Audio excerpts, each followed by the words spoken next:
Chapter 6. The Odd Sisters.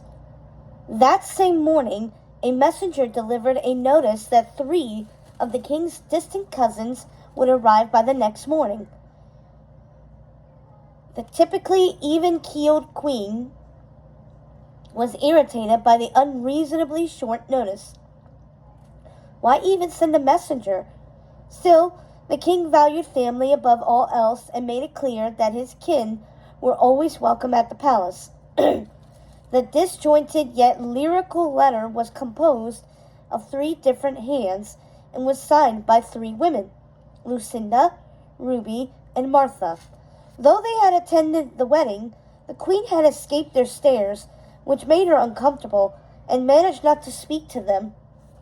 This time, there would be no avoiding the sisters. Would they prove to be as intriguing in person as their letter had suggested they would be? The indistinguishable triplets exited from a black horse-drawn carriage. Their long faces were painted a ghastly white. Their cheeks were blushed with the brightest pink, and the center of their lips were painted a vivid red, which created a tiny bow-like effect. They resembled broken dolls, once loved but long forgotten. Their hair was glossy, black streaked with white and adorned with red feathers. They looked like the oddest of beasts, and they walked in a way that brought to mind pecking birds. Their dresses were the color of eggplant, iridescent, changing from black to deep purple depending on the light. They were cinched tightly in the bust and waist, but overly voluminous in the skirts, creating a bell effect. Their tiny black pointed boots poked out from the bottoms of their dresses like slinky creatures seeking prey. They stood, the 3 of them abreast, arms linked, gazing at the queen in that same fashion she remembered from her wedding day, when she was briefly introduced to them. Their faces impossible to read. They looked neither pleased nor dissatisfied. "Welcome, cousins. How was your journey? I dare say you must be exhausted after so many days of travel." Martha spoke first. "We are quite—" Ruby took over. "Rested, cousin." And Lucinda finished. "Thank you." Verona spoke up. "Shall I show you to your rooms then, and send a girl to help you unpack? I am sure you are eager to refresh yourselves after your long excursion." Only Lucinda answered, "Indeed." The odd sisters tottered behind Verona. Their tiny feet clinked on the stone floors as they chattered to themselves. "I can't imagine it," said one. "Unfathomable, really," said another. "Inconceivable." Verona only heard little bits of their conversation and wondered what they might be discussing. She resisted the urge to look back at them as she imagined the expressions on their faces, pinched in distaste, as if having smelled something rotten. Verona smiled weakly. The thought of the castle being inhabited by these peculiar women amused and disturbed her in tandem. "Here we are, Lucinda. This is your room. Ruby and Martha, I have rooms for you down the other hall," Verona said. Lucinda simply said, "Not." Ruby continued, "Acceptable." "No, not," Martha finished, "in the least." "Come again?" was all Verona could muster. The 3 sisters stared chillingly at Verona. "Is there something wrong with your room, Lucinda?" Verona asked. They responded as one. "We prefer to sleep together." "I see. Of course. I will have one of the grander chambers made ready then. In the meantime, would you like to take tea in the morning room?" Lucinda said, "That would be—" Ruby finished, "Lovely." And Martha thanked Verona as she took them to the morning room. The room was infused with light, and tea was set at the center table, where Snow patiently waited to meet her cousins. Verona motioned to the maid to rearrange the chairs so the sisters might sit together across from Snow. They nodded appreciatively to Verona as they took their seats. The scene looked like a macabre tea party hosted by a beautiful cherub and attended by overgrown dolls dressed in funerary garb. "If you could, Snow, I have to see your cousin's new room," Verona said. Snow smiled. She liked the idea of playing the lady.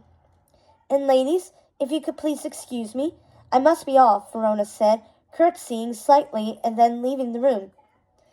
As soon as Verona was out of sight, the sisters each put their hands on the table, clasping each other's, looking to Snow expectantly.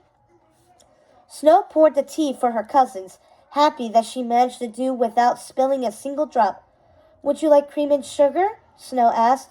"Yes, please," the sisters responded in harmony. "So tell us, Snow, how do you like your new mother?" they asked. "I like her very much," Snow replied. "She isn't ever cruel to you? She doesn't lock you away to shield herself from your beauty?" Snow was confounded. "No! Why would she do that?" The sisters looked at each other and smiled. "Why, indeed?" they replied in unison, then broke into a cackle. "She isn't the stepmother of fairy tale myths, then? Lovely, though a bit boring, if you ask me. We hoped for some excitement, some intrigue." "We will make our own, then," they said together. "Yes, we will make our own." And they giggled uncontrollably, high-pitched and wickedly. Snow laughed nervously, too. The three sisters stopped their laughter and turned their steely eyes back to Snow. They could have been statues that had been left in the wind and rain for too many years, the weather leaving cracks in their faces. Snow couldn't help but feel a little frightened of them. "I would hide her away," said Ruby. "As would I," said Lucinda. "I wouldn't. I'd cut her into bits and make a potion of her." "Oh, yes, and we'd all drink her, indeed. She'd make us beautiful and young again. We need a raven's feather and the heart of a dove, of course. And don't forget," and they all said, "a lock of her dead mother's hair." Snow grasped the arms of her chair in fear. Her eyes grew wide, and her lip began to quiver. She stood up and backed away from the sisters as far as she could.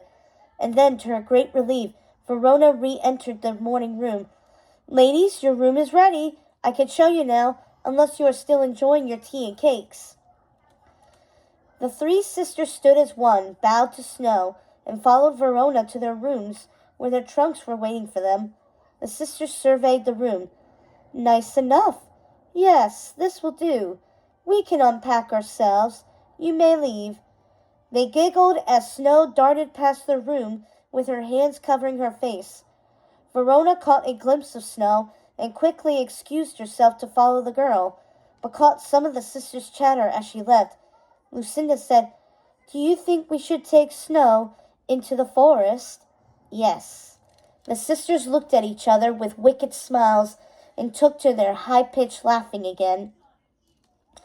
Snow was in a panic and making little sense when she tried to recount to her mother and Verona what had happened during the tea. "Oh, I think they were just teasing you, darling. They are rather eccentric," said the Queen.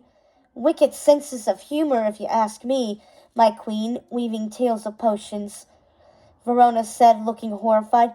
"Snow, did they actually say they were going to cut you into pieces?"